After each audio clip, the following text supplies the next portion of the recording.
University of গৌড়বঙ্গর আন্ডারে যে সমস্ত ছাত্রছাত্রীরা 2025-এ বিভিন্ন কলেজে 4th সেমিস্টারে পড়ছো, তোমাদের 4th সেমিস্টারের compulsory paper AEC4 English MIL বা কম্পালসারি ইংলিশের সিলেবাস এবং নাম্বার বিভাজন সম্পর্কে আলোচনা করব আজকের এই ভিডিওতে।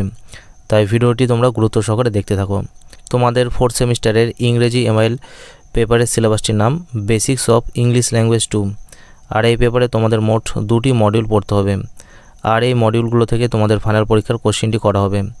তোমাদের এই পেপারের ফাইনাল পরীক্ষাটি হবে মোট 25 নম্বরের মধ্যে, যেখানে 25টি MCQ টাইপের কোশ্চেনের অ্যান্সার তোমাকে লিখতে হবে 1 ঘন্টা সময়ের মধ্যে।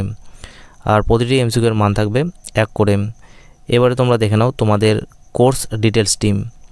প্রথমে মডিউল 1, এই অধ্যায়টির নাম হচ্ছে গ্রামার অ্যান্ড ভোকাবুলারি 2। এই অধ্যায়ে প্রথমে তোমাকে পড়তে হবে সাবঅর্ডিনেশন অ্যান্ড কোঅর্ডিনেশন। দ্বিতীয়ত পড়তে হচ্ছে ফ্রেজেস অ্যান্ড ক্লজেস। তৃতীয়ত পড়তে হচ্ছে সিনোনিমস অ্যান্ড অ্যান্টিওনিমস। 4 নম্বরে পড়তে হচ্ছে same word in different parts of speech. 5 নম্বরে পড়তে হচ্ছে হোমোনিমস, হোমোফোনস অ্যান্ড হোমোগ্রাফস। এরপরে মডিউল 2, এই অধ্যায়টির নাম হচ্ছে comprehension of A verse passage. তো এই অধ্যায়ে তোমাদের একটি প্যাসেজ তুলে দেওয়া থাকবে এবং এই প্যাসেজটি দেখে তোমাদের কোশ্চেনের অ্যান্সার লিখতে হবে।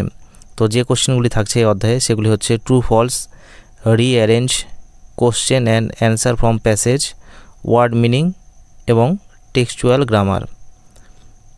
আর তোমাদের এই প্রথম মডিউলটি থেকে থাকছে হচ্ছে মোট 15টি MCQ টাইপের কোশ্চেন এবং দ্বিতীয় মডিউল থেকে থাকছে 10টি MCQ টাইপের কোশ্চেন। তাহলে এই ছিল তোমাদের 4th সেমিস্টারের AEC4 পেপার ইংলিশ MIL এর সম্পূর্ণ সিলেবাসটি। এই ভিডিওটি যদি তোমাদের ভালো লেগে থাকে তাহলে ভিডিওতে একটি লাইক করে দেবে। চ্যানেলে নতুন হয়ে থাকলে চ্যানেলটি সাবস্ক্রাইব করে পাশে থাকা বেল আইকন ক্লিক করে দিও পরবর্তী আপডেটগুলো নোটিফিকেশন আকারে পাওয়ার জন্য। আর এই ভিডিওটি অবশ্যই তোমরা তোমাদের বন্ধুদের সঙ্গে শেয়ার করে দিও যাতে তারাও এই ভিডিওটি দেখে উপকৃত হতে পারে।